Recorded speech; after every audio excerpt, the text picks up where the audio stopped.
Plaintiff Nancy Baird brought this action on behalf of her minor daughter, Kristen Baird, against her former teacher, Susan Rose, the principal Cohen, and the Fairfax County School Board, alleging claims for discrimination under Title II of the Americans with Disability Act and intentional infliction of emotional distress under Virginia law. The district court granted appealee's motion to dismiss for failure to state a claim upon which relief could be granted. We will start with plaintiff Nancy Baird. In the spring, while Kristen was in 7th grade at Rocky Run Middle School, my daughter Kristen auditioned for and was accepted to participate in show choir. Rose was the instructor. Rose had expressed some concerns because my daughter regularly missed school because of recurrent sinus infections. My husband assured her that she would have no difficulty keeping up. In the winter, Kristen auditioned for a lead role in the spring play. Rose said that she would be considered for a lead role because of her absence. She wouldn't be considered for a lead role because of her absences. She was allowed to do dramatic readings for a smaller role. She had the opportunity to sing for the audition. She was given an alto part even though she's a soprano. Kristen was only given a minor role in the play. A couple days later, while being out of school with a sinus infection, my daughter attempted suicide by taking an overdose of ibuprofen. This event was triggered by my daughter believing that Rose had arranged for Kristen to fail the auditions. My daughter was diagnosed with depression and put on a treatment plan. We notified the school counselor, whom I gave permission to tell Rose. When Kristen returned to school, Rose announced to the entire class that Kristen could not perform in the next show choir. Susan, why did you not allow Kristen to perform in the choir show? I thought it would be for the best, so I assigned her to another student. Kristen, how does this situation make you feel? It hurt me, made me feel embarrassed. I thought it was unfair.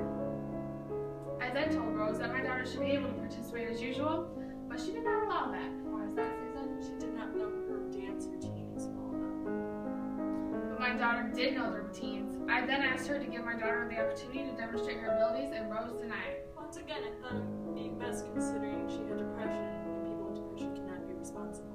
But I could do it. The doctor said it would be good for me. You! Order! Order. Nancy, please continue. I explained my concerns to Principal Cohen.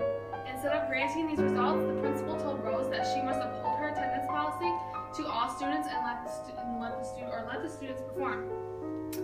Rose then said in front of the whole class that my daughter is the reason that she must now enforce a strict attendance policy, and that she is the reason that students will no longer be able to perform. My daughter left the room in tears and called me. When I arrived to pick her up, she was crying uncontrollably and shaking. She was unable to stop crying, and a tranquilizer was prescribed by her doctor. My daughter suffered significantly. I asked that Principal Cohen permit an adult to sit in on the choir class so that Rose did not embarrass my daughter again.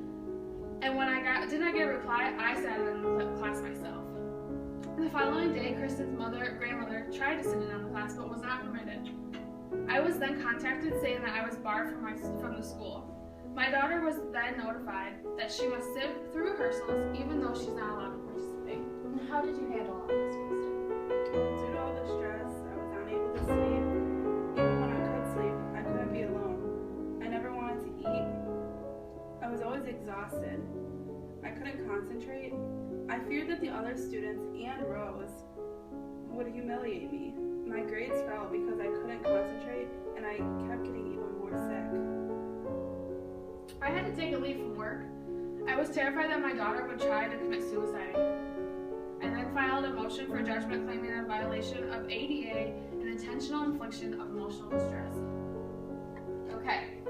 In relation to the claims the plaintiff has made against the defendant, I find Susan Rose guilty of violating Title II of ADA and the infliction of emotional distress against Kristen Baird.